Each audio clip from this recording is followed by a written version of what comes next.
Aleluia, glória a Deus. Boa noite, família. Tem alguém feliz aí? Aleluia, glória a Deus. Nova estação, estamos. O Senhor nos inseriu e você pode ter certeza que nessa nova estação muito mais graça, muito mais favor de Deus, muito mais da bondade dele vai manifestar na sua vida, na sua casa, na sua família, no seu trabalho, nos seus negócios. É um novo tempo. Deus decidiu manifestar sua bondade sobre você. Não há mérito meu, não há mérito seu nisso, não há mérito nosso, mas sim unicamente uma decisão de Deus de liberar favor sobre a sua vida. E não há nada que nós possamos fazer, irmãos, para isso. É necessário só crer, se apropriar. Se eu e você tentarmos fazer algo para acessar a favor de Deus, esqueça. Não há obra humana. Não há obra humana que possa cooperar com aquilo que só Deus pode fazer. A nossa parte é crer, receber, desfrutar daquilo que já está pronto para nós. Amém, irmãos? Aleluia, glória a Deus. Irmãos, eu quero falar hoje sobre, então nós estamos falando nesse mês, a nova estação, e eu quero falar sobre uma nova postura diante desse tempo, porque essa é a necessidade. Diante da revelação da graça, eu e você entendemos que nós somos filhos, amém?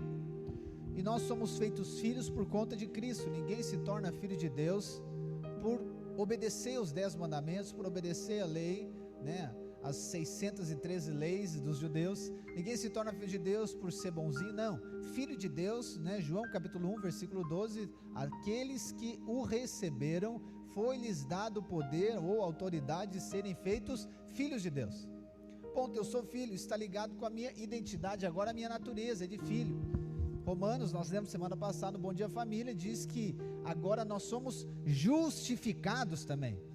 Então nós somos perdoados, não há mais sentença de culpa sobre nós, por conta do pecado de Adão. Adão pecou, lembra Romanos 3, 23, todos pecaram, estão destituídos, carecem da glória, da graça de Deus. Então fomos feitos pecadores em Adão, mas agora em Jesus nós fomos perdoados, não há mais condenação. Então não tem mais agora o que pagar, então não preciso cumprir a lei para pagar algo para Deus, para ser perdoado. Não, eu já fui perdoado por conta do sacrifício de Jesus. Todos os seus pecados estão perdoados, que você cometeu e que você porventura vai cometer. Só que ser perdoado quer dizer então que o jogo está 0-0, está empatado. Mas a palavra de Deus nos diz que nós somos somente perdoados. A palavra diz que nós somos justificados. A palavra justificado quer dizer ser aceito. Só que nós fomos aceitos não como qualquer pessoa, nós fomos aceitos como filhos agora. E aí Paulo diz que se nós somos filhos, nós somos também herdeiros. Aleluia, irmãos, olha a diferença de posição. Então nós estávamos lá na morte. Romanos 5, estávamos na morte. Efésios 2, estávamos na morte. Mas agora, né, nós saímos da posição, não saímos porque fizemos algo, mas porque Deus em Jesus Cristo nos transportou, né? Colossenses capítulo 1, 13, nos transportou do império das trevas para o reino do Filho amado. Então nós fomos transportados, nós fomos mudados de posição. Deus nos tirou da miséria, da morte, do pecado e nos colocou na abundância, na vida, debaixo do seu favor. Essa é a nossa posição. Isso precisa estar convicto no seu coração. E aí você vai tendo experiências do amor de Deus, você vai tendo experiências da graça de Deus, mas essa sua posição não muda. Qual que é o problema se isso não for uma convicção para nós? O problema é que quando você porventura falhar, você errar, você vai achar que a sua posição muda. Então você sai da posição de filho e agora vai para a posição de pecador de novo. Você sai da posição da vida e vem para a posição da morte. Quando alguma coisa lá não aconteceu bem, você está passando por algum tipo de necessidade, por exemplo financeira, você acha que a sua posição mudou, você saiu da posição de favor e foi para a posição de condenação. Não, isso é um engano, é uma mentira, isso não é bíblico. A palavra de Deus nos garante que nós somos filhos e nada muda essa posição. Uma vez filho, sempre filho. Só que agora essa posição, ela estando convicta no seu coração, é necessário então uma mudança de postura, na mesma posição. Então a posição não muda. É por isso que muitas pessoas eles vivem no conflito. Pastor, mas eu sei que eu sou filho de Deus, mas as coisas não acontecem na minha vida. Pastor, eu sei que eu sou amado de Deus, mas parece que eu não consigo romper financeiramente. Pastor, eu sei que eu sou justificado, mas parece que eu vivo com base na minha justiça ainda, pastor. E aí você fica pensando tanto nisso, você não, aqueles que não vieram hoje, você fica nisso, fica pensando nisso e começa a colocar dúvida na sua posição. É como se fosse um casamento, de ninguém que está aqui, de outros que não vieram. Se você começar a pensar, você não, essa pessoa que não veio, começar a pensar que o marido dela não ama ela porque ele deixou a toalha molhada em cima da cama, ela vai pensar, ei, não me ama mesmo. Aí se ele disser, ainda assim, se ela disser, ele deixa o chinelo no lugar errado, também não me ama. Aí ela fez um almoço, né, para ser o top, aí ele disse, bah amor, acho que passou no sal. Ela disse, eu sabia que não me amava. Ele disse, amor, eu só falei do sal. Não, tu não me ama nada, tu quer se separar de mim, não quer? Não amor, eu só falei do sal. Não, eu só sabia, porque tu está dando sinais, tu deixa tu mais nessa cama, o chinelo fora do lugar, está dando sinais que tu não me quer mais. Não, ninguém está falando disso, ele só falou de uma coisa. Aí você começa a ficar pensando, meu Deus, olha só, ele está sinalizando, ele quer se separar, ele quer divorciar de mim, quer mandar embora, já tem outra mulher, já tem, com certeza. Mas isso é tudo mentira, isso está onde? Na mente, que começou aqui a meditar tanto de coisa, e aí começou a colocar em dúvida a posição. Se eu começo a colocar em dúvida a minha posição, o resultado inicial é o que? Eu não desfruto dela, eu não desfruto do relacionamento. Se você começa a colocar em dúvida que é abençoado de Deus, que é aceito por Deus ou é amado de Deus, você não consegue desfrutar do relacionamento com Deus. Fica todo momento pensando, eu não sou amado, eu não sou justo. E aí agora você vai tentar fazer coisas para quê? Vai tentar fazer coisas para ser aceito por Deus, porque lá no seu íntimo você acha que não é aceito. Você vai estar tentando fazer coisas para ser aceito pelo marido, porque lá no seu íntimo você não ainda crê na aliança que é de uma vez para sempre, não tem o que fazer, até que a morte separe. E aí agora fica tentando conquistar algo que já é seu e não desfruta daquilo que já tem. Isso vale para o relacionamento com Deus. Então muitas pessoas, eles procuram agradar a Deus, só que a base deles procurar agradar a Deus é pagar uma dívida que eles têm com Deus. Gente, a dívida já foi paga. Deus entregou o seu filho para pagar a dívida. Pastor, mas eu tenho que fazer alguma coisa. Sim, você tem que ser filho, você tem que desfrutar como filho. Só que agora, como filho, não pense que por ser filho nós não vamos passar por dificuldades. Não pense porque sou filho de Deus não vou passar por crise. Não pense porque ser filho de Deus vai ser um mar de rosas, tudo certinho. Não, gente, é crise, vai ter. Jesus mesmo nos disse, no mundo vai passar aflições, gente, mas tem de bom ânimo, permanece. Então, porque eu sou filho de Deus, não quer dizer que não vou ter crise no meu casamento, não vai ter desafio no trabalho, não vai ter desafio na vida, vai ter sim, por causa do mundo que nós vivemos. Só que agora nós não podemos, eu quero aqui basear esse compartilhamento com você. Você precisa de permanecer na mesma posição, não saia, você é filho de Deus. E por vezes, por não saber agora ter a postura correta diante das circunstâncias, nós acabamos saindo da posição. Por isso que a postura é tão importante. A postura é demais. Só que aí eu e você também precisamos entender que nós estamos amadurecendo, amém? Não fique se julgando ou se cobrando excessivamente de você respostas. Calma, você está sendo transformado, você está no processo, entende? Não olhe para você excessivamente, olhe para Cristo. É isso que nós precisamos de entender. É como uma criança, né? Como um adolescente. Já viu um adolescente? Quando ele cresce muito, né? Tem aquele momento que a gente chama do estirão, não é?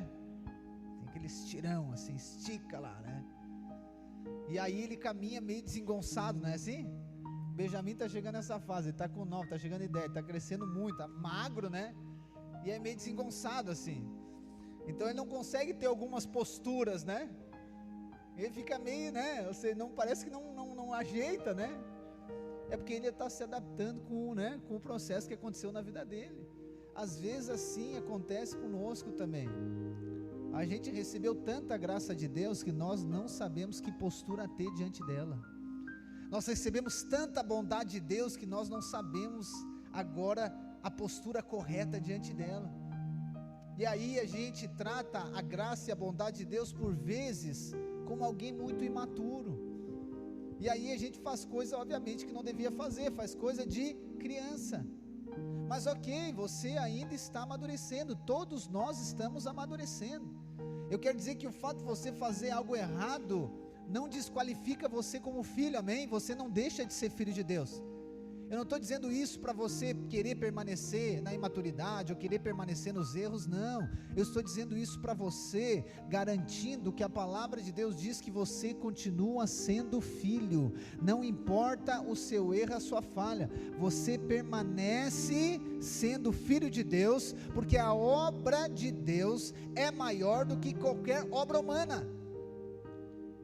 Não existe erro que seja maior do que o acerto de Deus em Cristo Jesus.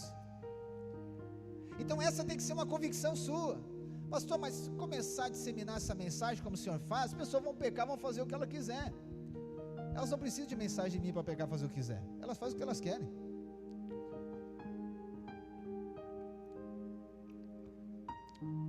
Mas se você creu em Cristo, você nasceu de novo, você é nova criatura. Eu quero dizer que o Pai tem uma vida superabundante para você.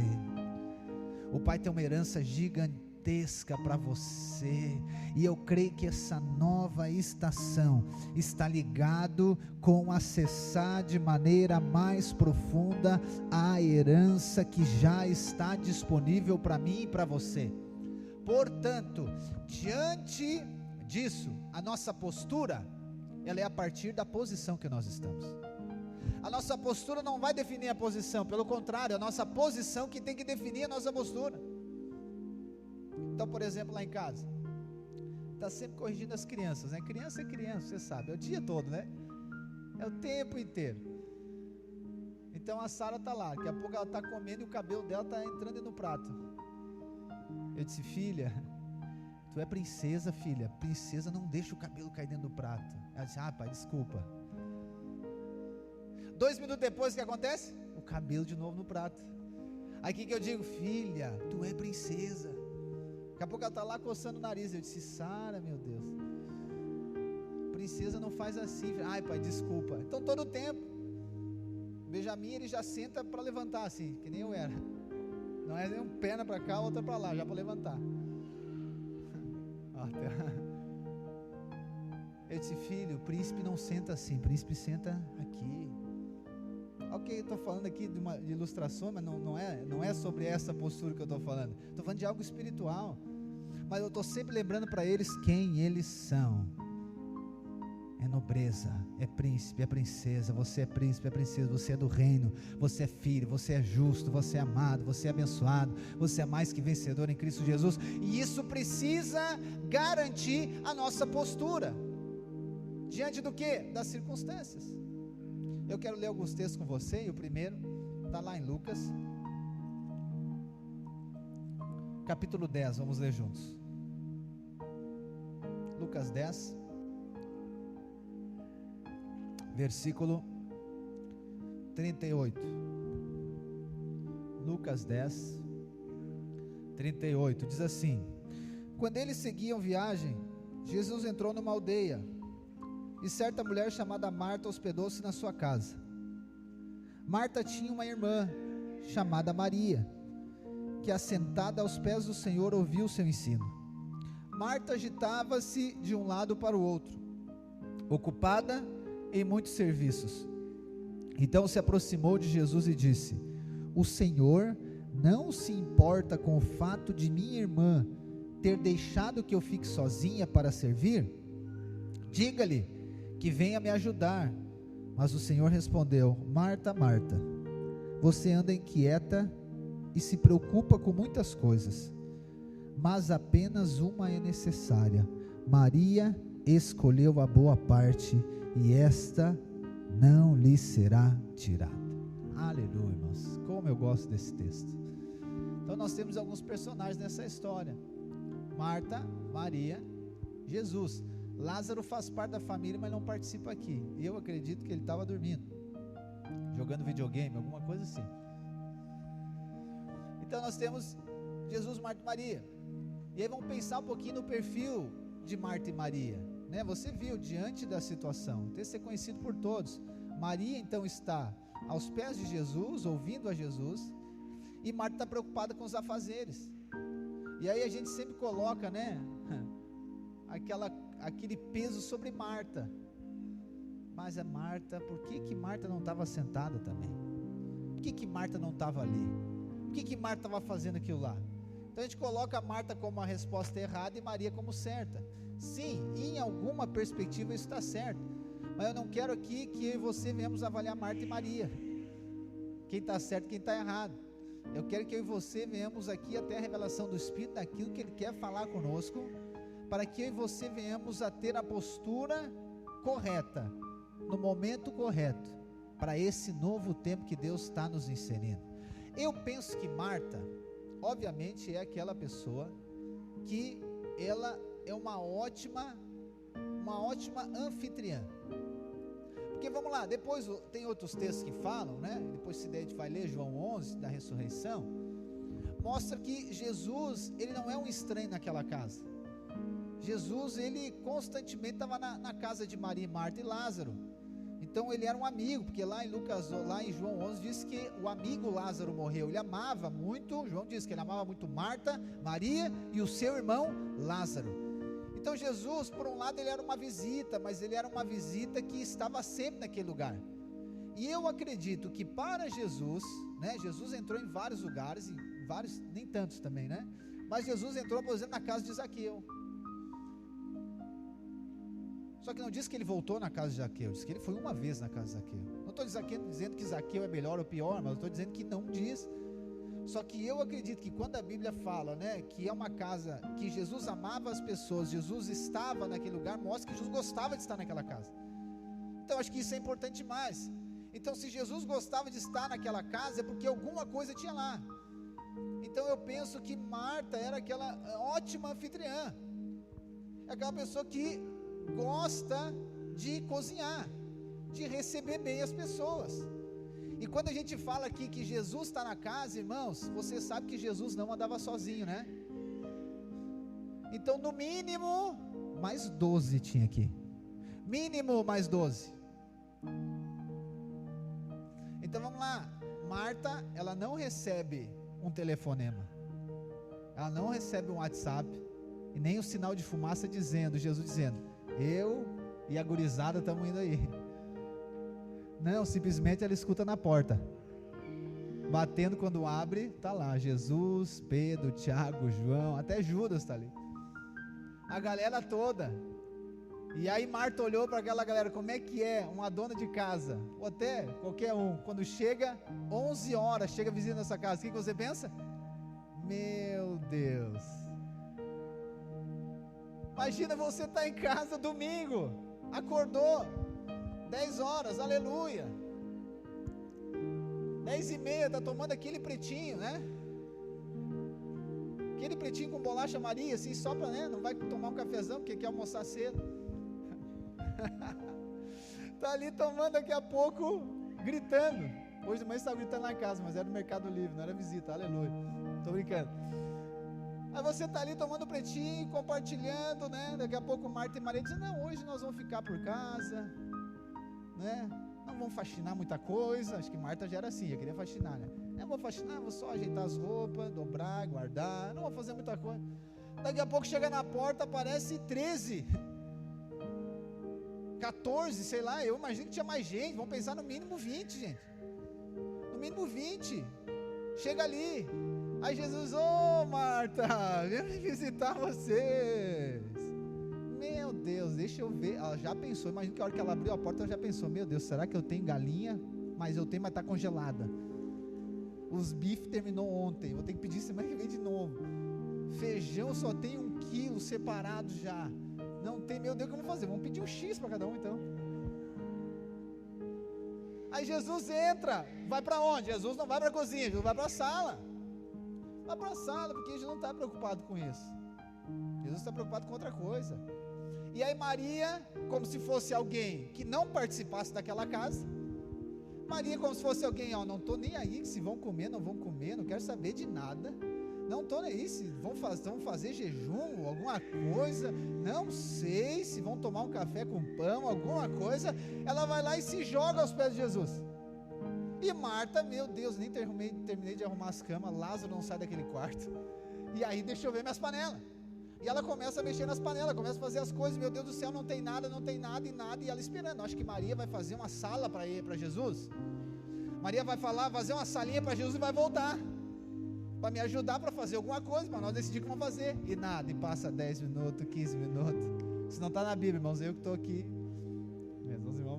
E fica pensando em nada de Maria, e aí Marta começa a dar umas batidas nas panelas, já viu isso, né? Para ver se alguém vem ver o que aconteceu. Começa a dar uns gritos, começa a deixar umas coisas cair, nada acontece, nada, e ela não se aguenta, ela não aguenta. Eu acho que ela não aguenta, ela vai lá e aí ela coloca para fora. Ela vai lá e ela não fala para Maria, você viu? Ela fala para quem? Para Jesus. Ela vai dizer, mestre, isso aí não te incomoda? Por quê? Está incomodando quem? Ela, né? Ela está muito incomodada. Mas ela está muito incomodada. E ela diz, mestre, isso aí não te incomoda? Ou seja, esse negócio aí, nós tínhamos como fazer essa mulher aí? E ela esperando que Jesus dissesse, não, Marta, está certa. Não, isso aqui me incomoda. Se tem uma coisa que me incomoda, é gente escorada. Marta, nós não vamos comer. Jesus não fala nada disso. Jesus só disse, Marta, tu está muito agitada, tu está muito preocupada. Marta, você está muito inquieta e preocupada com muitas coisas. E a minha pergunta para você nessa noite é: com que você está inquieto? E com quais são as suas muitas preocupações?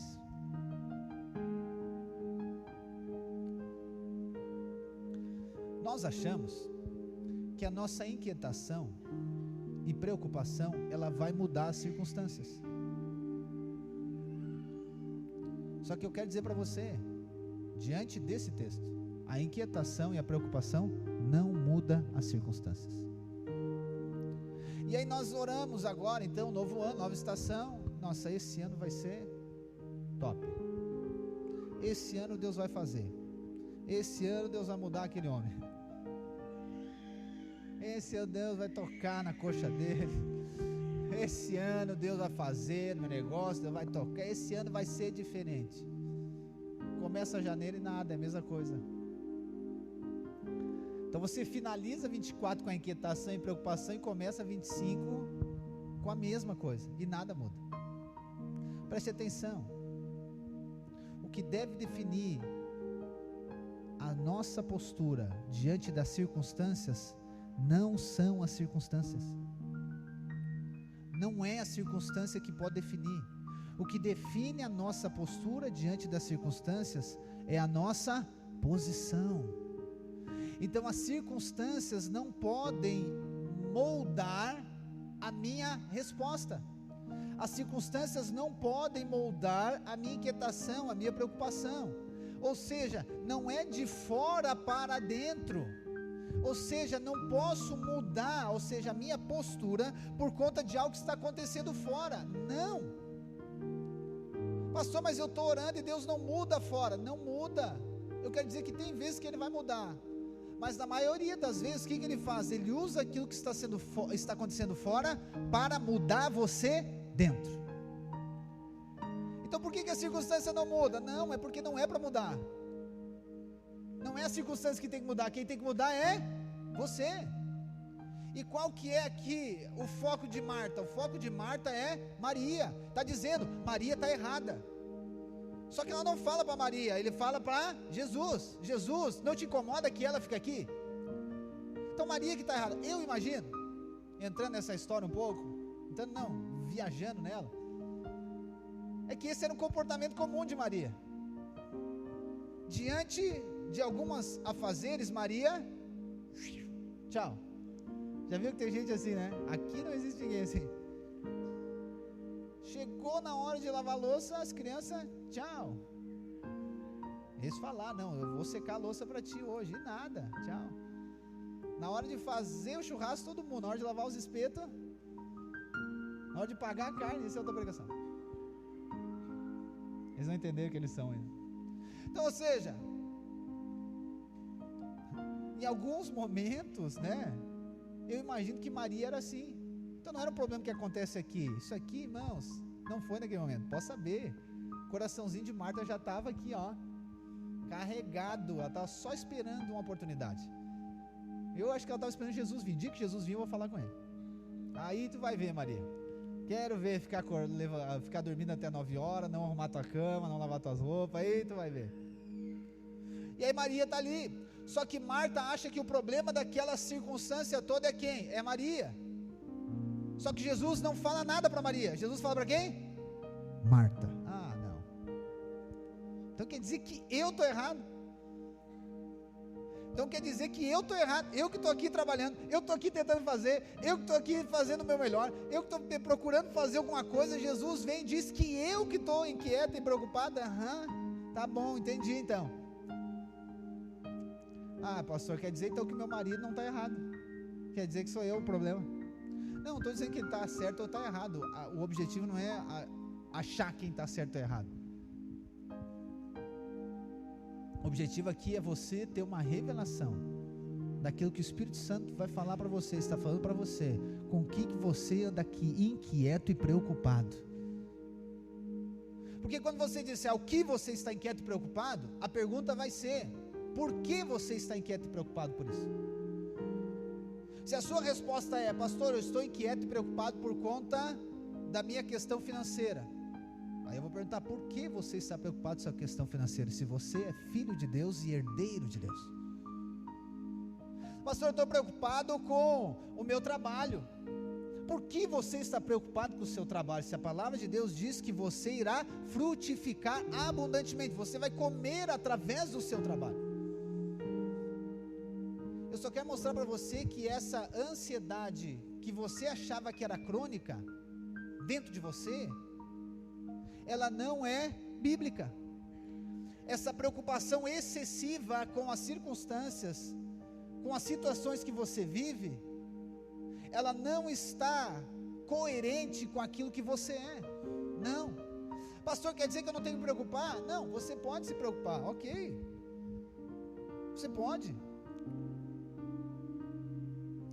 Mas você não deve viver preocupado, viver inquieto, porque isso vai consumir você. Jesus não chamou você, Deus não chamou você para fazer você filho, para consumir você. Ele chamou você para você receber vida, e vida é abundante, e ser uma expressão da glória de Deus, ser uma expressão do céu aqui na terra. Só que, aqui está o ponto, Ele vai trabalhar em você.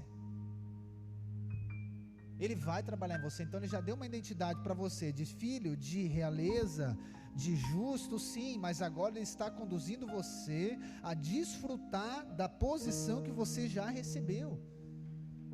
E aqui eu estou dizendo para você que essa inquietação constante, essa preocupação constante, que tira o seu sono, que tira a sua fome, que deixa você irritado,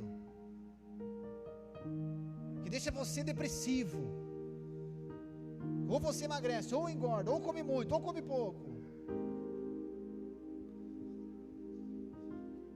que ela mexe então em você, eu quero dizer que ela não é o que Deus chamou você para viver. Não. Pastor, mas diante das minhas crises, o que eu faço? Vai para Jesus, irmãos. Vá para o Senhor. Mas entenda que as circunstâncias são a maneira que Deus usa para nos moldar. Não tente controlar as circunstâncias, não tente controlar as pessoas. É isso que Marta está querendo fazer. A pessoa que é inquieta, excessivamente inquieta, e eu nunca fui uma pessoa dessa, e não sou assim. Uma pessoa inquieta e preocupada, ela não consegue controlar. Na verdade, ela é assim porque ela quer controlar as coisas, não é? Eu já conheci alguém assim. Então é inquieto por quê? Porque não consegue controlar as situações. Aconteceu uma situação fora do meu controle. Aconteceu algo fora do meu controle. Ou ainda, uma pessoa não responde como eu acho que ela tem que responder. Ela não é do jeito que eu quero. Se ela não é do jeito que eu quero, eu fico bravo, eu fico nervoso, eu fico ansioso. E já perdi a bênção. E aí fica carregado, fica atribulado. É isso. Só que eu preciso entender que talvez aquela pessoa que não responde do jeito que eu quero, aquela circunstância que não acontece do jeito que eu quero, talvez ela é algo permissivo de Deus para me transformar, para transformar a minha vida. Porque, irmãos, nós somos muito práticos, eu principalmente sou muito prático e rápido para resolver o problema. Qual que é o problema? É esse, então resolve. Só que tem coisa que não é assim de resolver.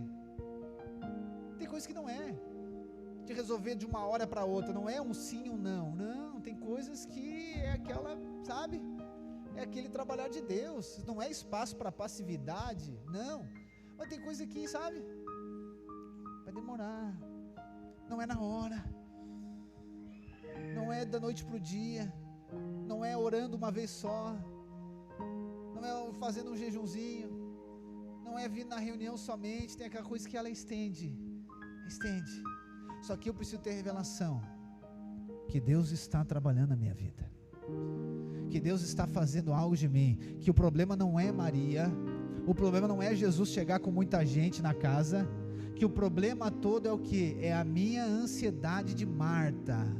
O problema todo sou eu, que fico agitado quando qualquer coisa que está fora sai do meu controle.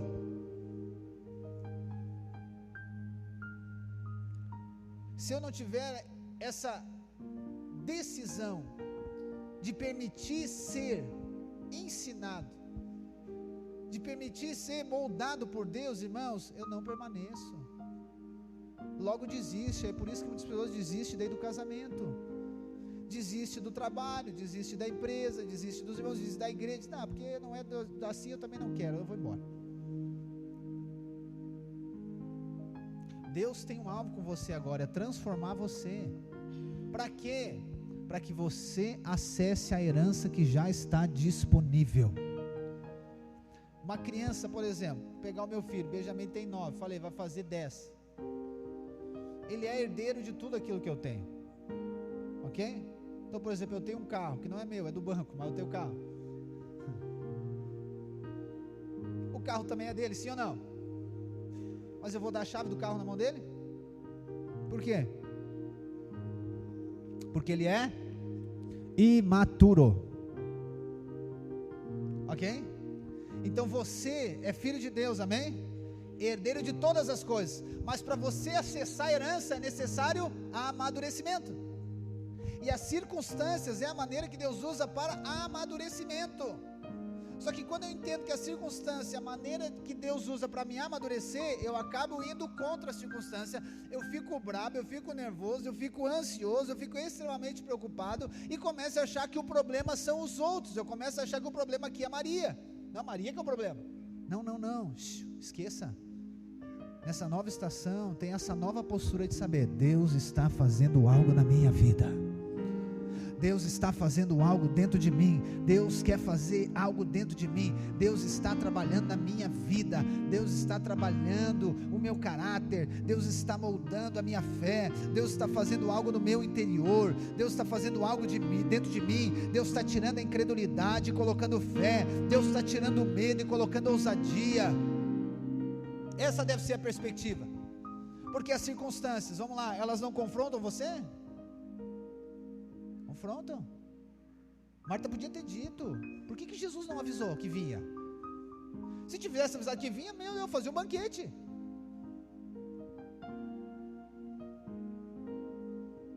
Por que as coisas não acontecem do jeito que a gente quer? É uma pergunta interessante, né? Por que as pessoas não respondem do jeito que eu quero que elas respondam?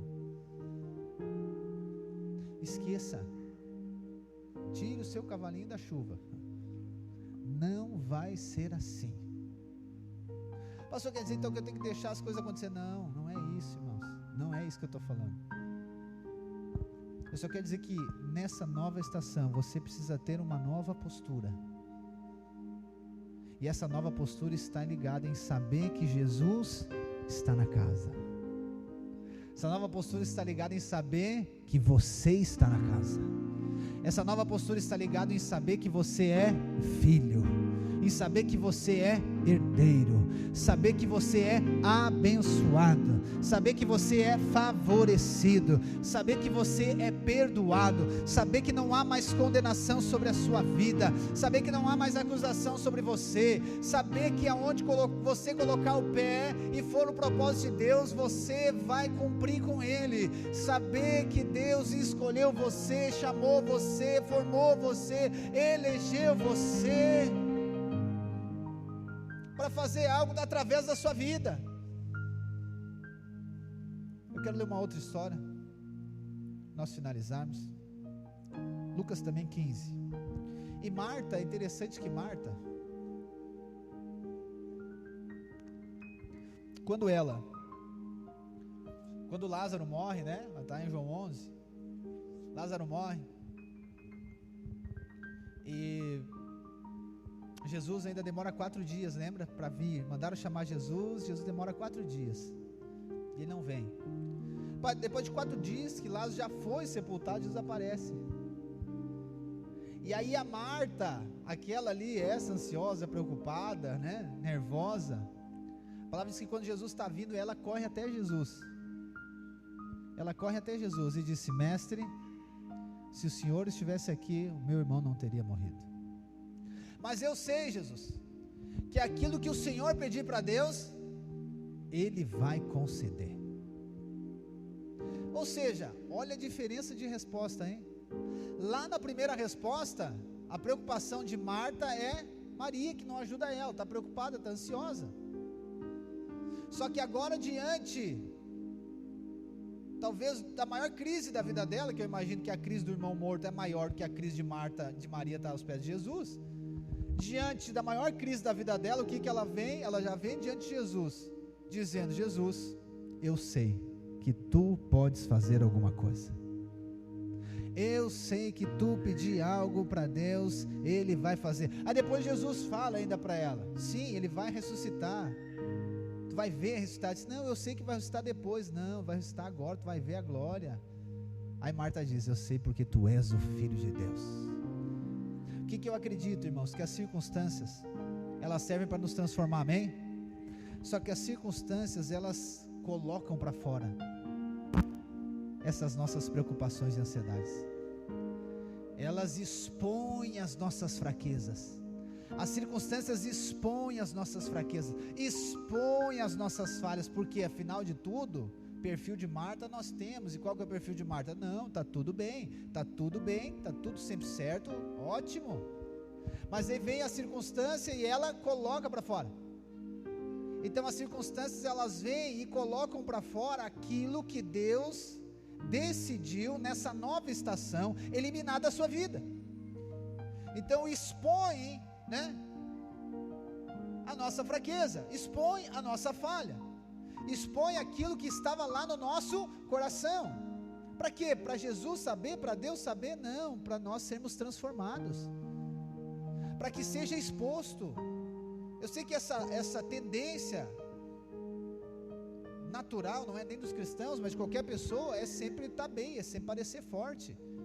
Obviamente, eu acredito que você não deve estar expondo a sua fraqueza e vulnerabilidade em qualquer lugar, em qualquer momento. Mas, se tem um lugar que você deve fazer isso, é diante de Jesus. Se tem um lugar que você deve fazer isso, é diante de Jesus. Você não deve fazer diante dos seus filhos, né? nas redes sociais, você não deve fazer isso. Você deve fazer diante de Jesus. Você deve fazer, expor, Senhor, é isso aqui. Se o Senhor não fizer alguma coisa em mim, eu vou matar aquele homem essa noite. Estou brincando. Falo brincando assim, mas essas coisas não é incentivando ninguém a nada. Mas se o Senhor não fizer, eu vou sair caminhando aqui até Praia da Solidão, sozinho, de noite. Não, está entendendo? Então vem e expõe. Você precisa, quando as circunstâncias vêm, expõe isso. Você precisa entender, Deus está trabalhando na minha vida. Deus quer fazer algo em mim. Deus quer, e por mais desconfortável que seja, é necessário. É necessário expor para poder resolver, para poder tratar. E é assim que acontece. Mas vamos lá, Lucas 15, versículo 11. Aleluia.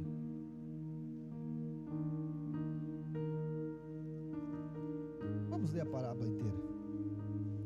Jesus continuou: certo homem tinha 2 filhos. O mais moço deles disse ao pai: Pai, quero que o Senhor me dê a parte dos bens que me cabem. E o pai repartiu os bens entre eles. Passados há muitos dias, o filho mais moço, ajuntando tudo que era seu, partiu para uma terra distante e lá desperdiçou todos os seus bens, vivendo de forma desenfreada.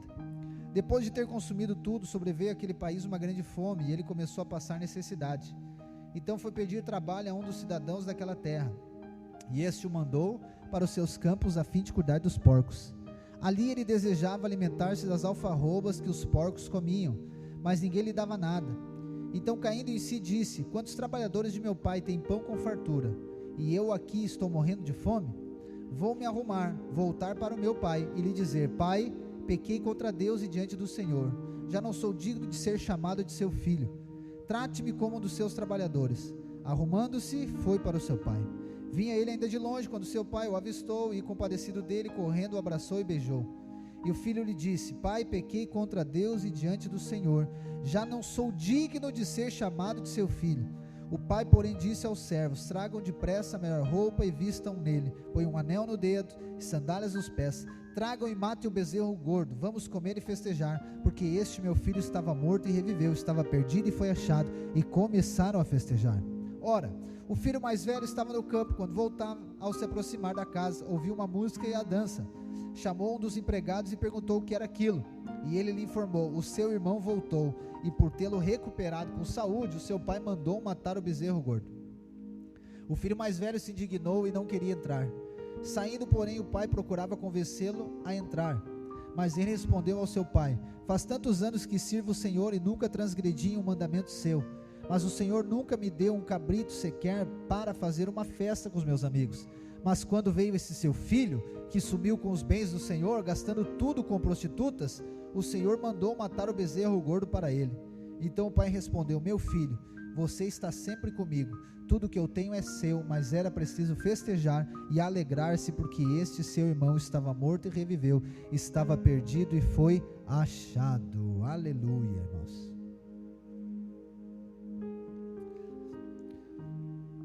Aqui nós temos um contexto diferente, mas a mesma aplicação. Nós temos uma casa, e nós temos a figura do pai e os 2 filhos.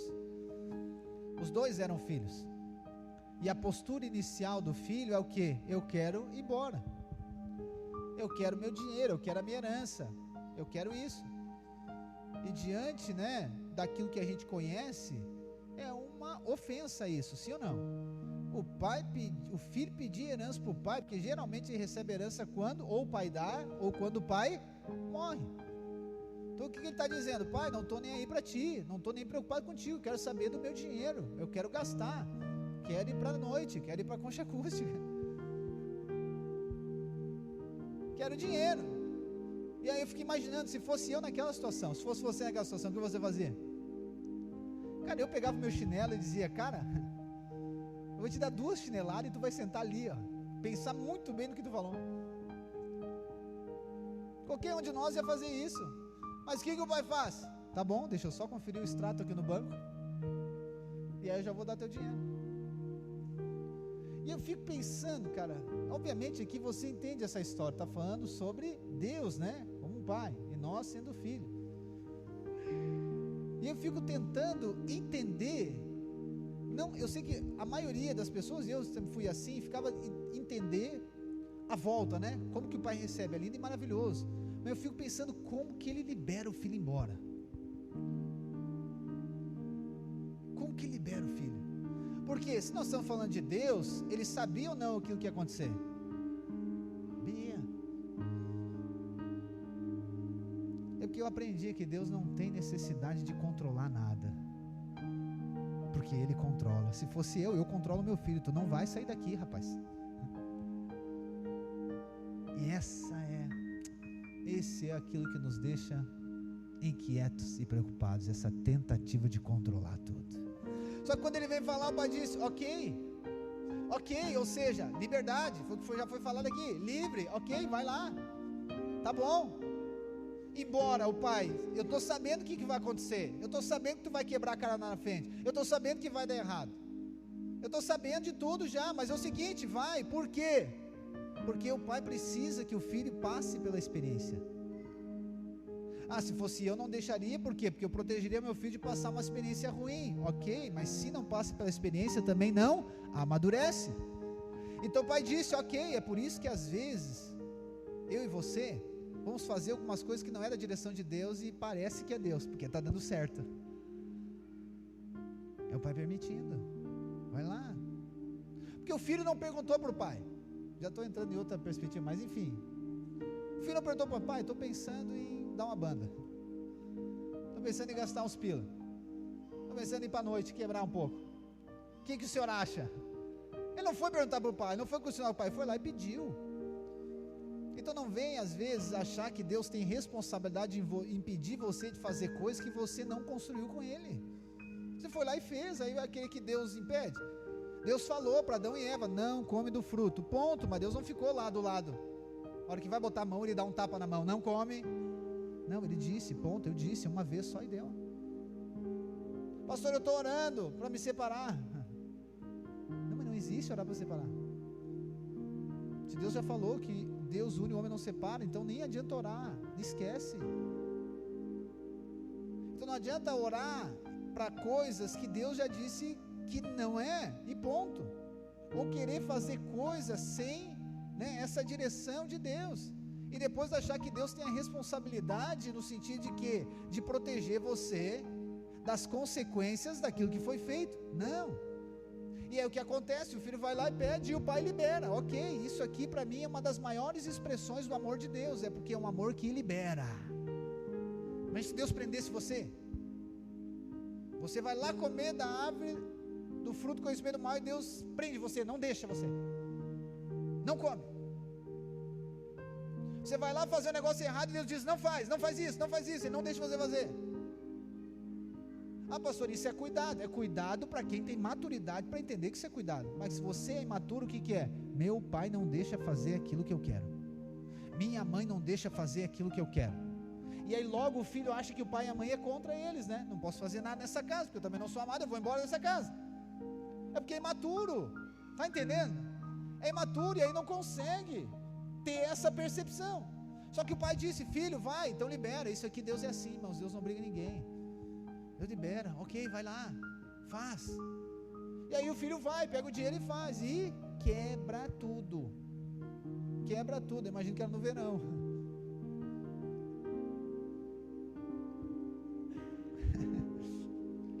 quebra tudo, só que quando ele está lá no meio da experiência, que parecia ser boa, porque no começo ele está cheio de razão, né? Quando ele está no meio da experiência, ele está lá servindo porcos, ele lembra do que? Meu pai, a casa do meu pai, lá na casa do meu pai os empregados estão comendo melhor que eu. Então ele não tem saudade do pai, ele não tem saudade do videogame no quarto dele, ele não tem saudade da televisão, ele não tem saudade do, não, ele tem saudade do que? Da comida, porque ele está com fome. necessidade básica do ser humano, comida. E aí quando ele está com fome, ele lembra, opa, lembrei da onde tem comida, ou seja, onde tem provisão superabundante. E aí ele começa a pensar, na mente dele, uma ideia, de como ele vai se desculpar para o pai. Então ele fica pensando, eu vou dizer para o meu pai, pai, é o seguinte, decorando o discurso, eu pequei contra o céu, contra ti, não sou digno de ser teu filho, mas de pregar, tarará, aquela coisa. Eu imagino que ele ia caminhando e pensando, e decorando, não sou digno, quando ele está chegando perto de casa, o pai vem, é o pai que corre, o pai que recebe ele, e aí ele vai dizer, pai, não sou digno e tal, ele diz, não, pera aí, traz a sandália, traz a capa, traz o anel, traz tudo, vamos fazer uma festa churrascada, que o meu filho está vivo. A pergunta é, quando ele foi embora, ele deixou de ser filho, sim ou não? Sim ou não? Posição. Só que quem tinha a revelação da posição dele não era ele, o pai que tinha a revelação da posição. E olha a postura dele quando ele vai embora, eu quero meu dinheiro,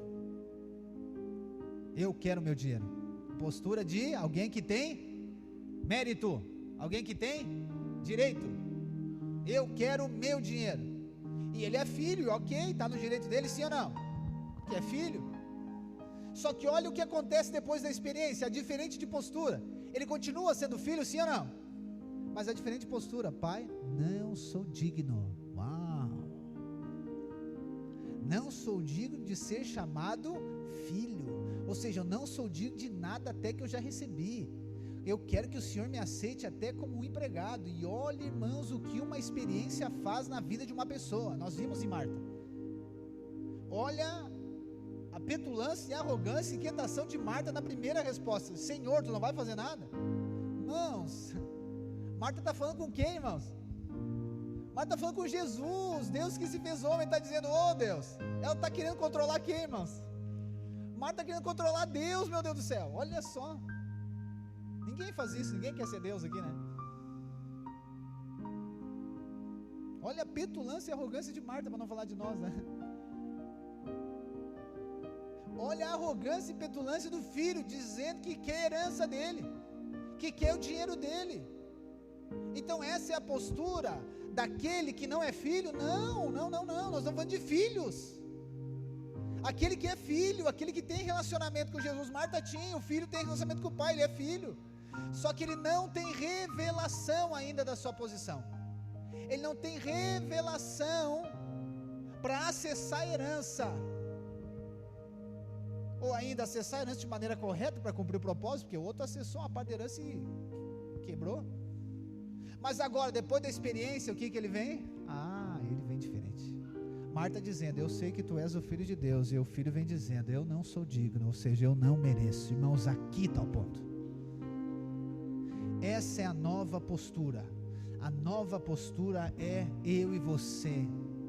A nova postura é eu e você estarmos plenamente abertos para sermos ensinados por Deus, sermos tratados por Deus, sermos impactados por Deus, sermos ajustados, direcionados por Deus, para termos mais revelação da graça de Deus, para termos mais acesso à herança que é nossa. A experiência dolorosa, desafiadora, não é para deixar você mais duro, para deixar você mais rígido, não, é para deixar você mais acessível, mais dependente de Deus, mais dependente do favor de Deus, dizendo, Senhor, eu não sou digno de ser filho, mas aí o pai vem e diz, sim, tu és o meu filho, está aqui as vestes novas, está aqui o anel de autoridade, está aqui as sandálias, vamos fazer uma festa, vamos desfrutar, filho. Porque tem muitas pessoas que diante das experiências, ela fica dura, ela fica rígida,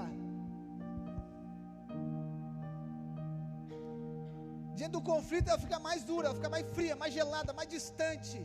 Não, é o contrário, essa circunstância é Deus permitindo, ou ainda às vezes é Deus promovendo para você acessar aquilo que já é seu. É para que eu e você venhamos para o Senhor, clamar ao Senhor, pedir ajuda para Ele, clamar ajuda dEle, dizer para Ele, Senhor, eu necessito de Ti. Então temos pessoas que são duras, Eu quero dizer que você ser duro ou não muda a sua posição. Você é filho, amém? Fique claro, se você é filho, nada muda. Mas a nova estação está ligada com isso. Deus está dizendo para você que tem uma herança para você acessar. Então não se torne duro diante das circunstâncias. Não se torne duro diante de Deus nas circunstâncias, é isso. Mas seja alguém acessível, perceba, Deus está fazendo algo em mim. O problema não é o marido, o problema não é a esposa, o problema não é a outra pessoa. Não. O problema é que Deus decidiu, se fosse um problema, Deus decidiu fazer algo em você. Deus decidiu fazer algo em sua vida.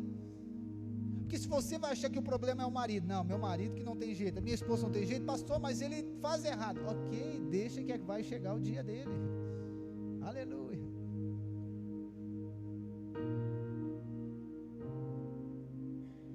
Mas é você, entende? É você que tem que ter a sua experiência com Deus, a sua experiência de revelação da graça, a sua experiência de ser filho. Pastor, mas eu não sou que nem esse filho aí. Eu permaneço.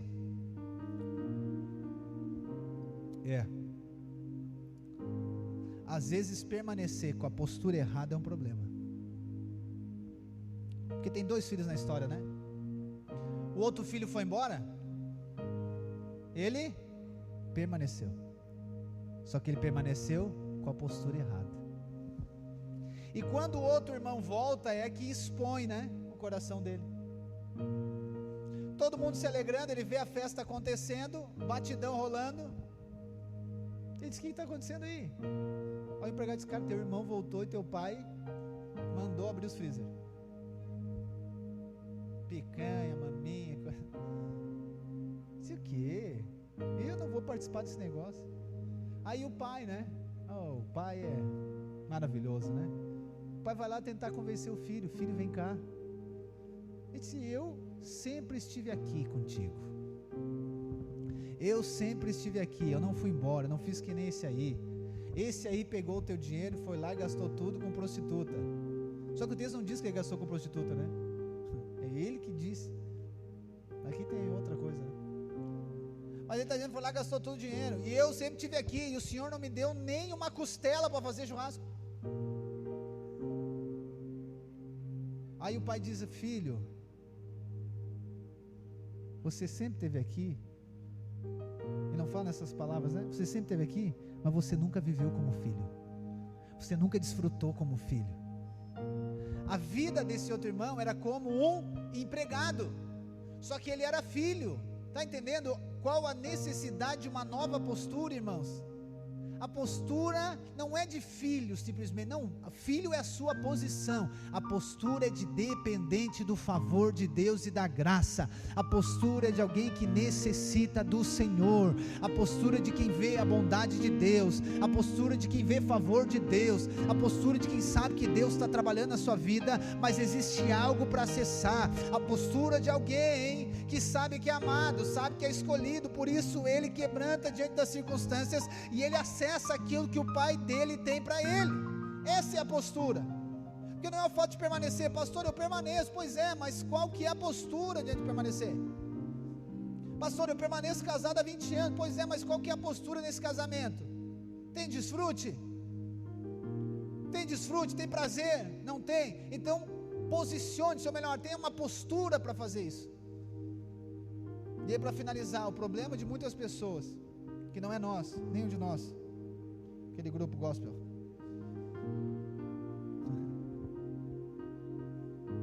é que a gente sempre fica esperando alguém promover as coisas. Não, se não promover a comunhão, não vou. Essa igreja não faz comunhão. Sempre fica esperando promover, nunca promove. Então no casamento é assim: não, ele também não fala nada, eu também não vou falar nada. Ele também não diz que me ama, eu não vou dizer que ama.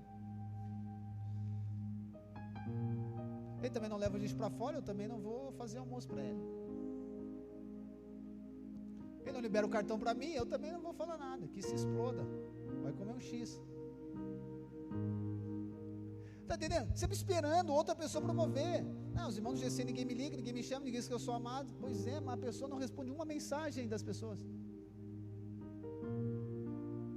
Uma mensagem. Não responde. Mas é a primeira a reclamar. Deus está conduzindo você a um caminho de amadurecimento, para que você receba, acesse a herança que Deus tem para você. Você já é filho, isso é muita coisa, irmãos, isso aqui é o principal de tudo. E o meu zelo nessa noite com você, é que você não somente seja filho, mas que você viva e desfrute de uma vida de filho de Deus. Senão você vai ficar como aquele irmão do filho pródigo, vai ficar amargurado, vivendo com base na justiça própria, porque eu sempre estive aqui, eu sempre fiz, ok, mas nunca desfrutou do relacionamento, nunca desfrutou do ambiente, nunca desfrutou de nada. Você precisa entender que Deus inseriu você no melhor tempo. Você precisa ter a revelação da graça que Deus deu para você, o melhor marido, a melhor esposa, diga amém. Deus botou você na melhor cidade, na melhor região, no melhor lugar. Deus botou você na melhor igreja, na melhor coisa. E não é porque nós somos os melhores, não, porque isso é graça. Eu e você não merecíamos nada disso, nós não merecíamos nada, nós estávamos na morte. Você entendeu que essa inquietação, ela vai nos levar para hoje um caminho, um estilo de vida de reclamação diária e constante. Reclamação, reclamação, reclamação. Eu quero dizer, reclamação não resolve problema. Reclamação cega você, gera incredulidade no seu coração. Ao invés de você desfrutar daquilo que tem, da herança que já está liberada para você, desfrutar dos relacionamentos, desfrutar do ambiente, do lugar, da temporada que Deus colocou você, como nós falamos aqui do inverno, é verdade, é desafiador, mas tem desfrute no inverno. Tem desfrute no inverno, tem provisão. Você precisa entender que está onde? Na casa do Pai, e na casa do Pai há provisão. O outro filho achou que a provisão estava fora, mas ele se ligou, não, a provisão está na casa do Pai. Então o que eu estou fazendo fora? Eu tenho que estar na casa, porque a provisão está na casa. Aleluia, irmãos. A provisão está na casa, então desfrute desse tempo, pastor, mas eu estou orando para Deus fazer. Eu quero dizer, Ele vai fazer, e continue orando. Mas não deixe de desfrutar, irmãos, daquilo que você já tem. Não fique somente focado naquilo que você quer, ou naquilo que Deus disse que vai dar, amém, isso é bênção, creia, mas não fique focado nisso, senão você acaba perdendo o momento de desfrutar da hora que Deus colocou você. Então você fica pensando só lá na frente e esquece do momento, aquilo que Deus tem. Pastor, e as crises do momento? Eu tenho que desfrutar? Sim, desfrute da comunhão com Deus nesse momento, desfrute nos desafios, você vai desfrutar de algo de Deus que em outro momento você não vai desfrutar. Entenda, mas entenda que Deus está fazendo algo em você, Deus está fazendo algo em nós, é uma nova temporada, são novos frutos, é um novo tempo, é um tempo de você ser imerso na herança que já é sua. A minha oração é para que o Espírito Santo traga revelação para você nessa noite, e você entenda, não vive inquieto, não viva preocupado, não vive reclamando, não vive tentando agora cumprir com um padrão que não é bíblico. Jesus já cumpriu com esse padrão. Creia, desfrute da sua identidade em Cristo, desfrute da herança, desfrute do tempo que Deus colocou você, desfrute do seu casamento, da sua família, da igreja, dos irmãos, do GC,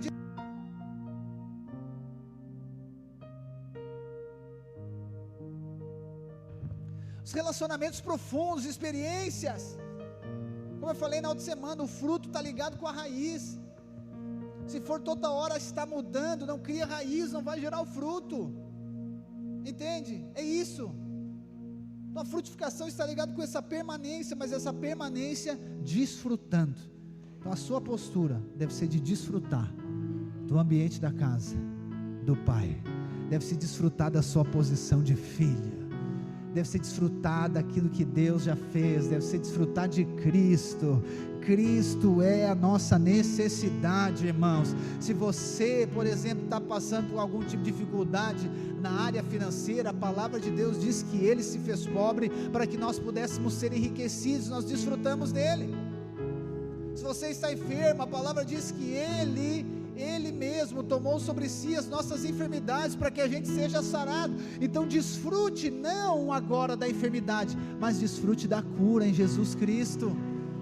Não desfrute da escassez, desfrute da abundância que está em Cristo Jesus, desfrute dele.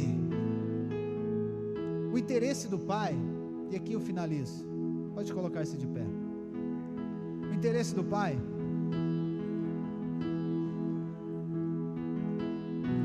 eu acredito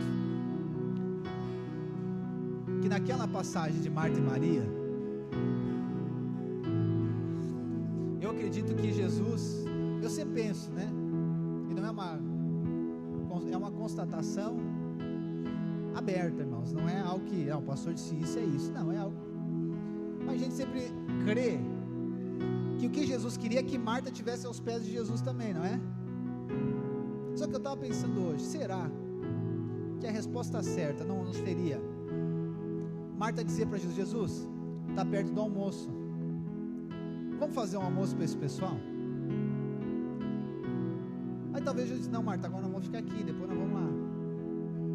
Mas é que Marta foi fazer sozinha aquilo que Deus chamou ela para fazer, e esse é um problema.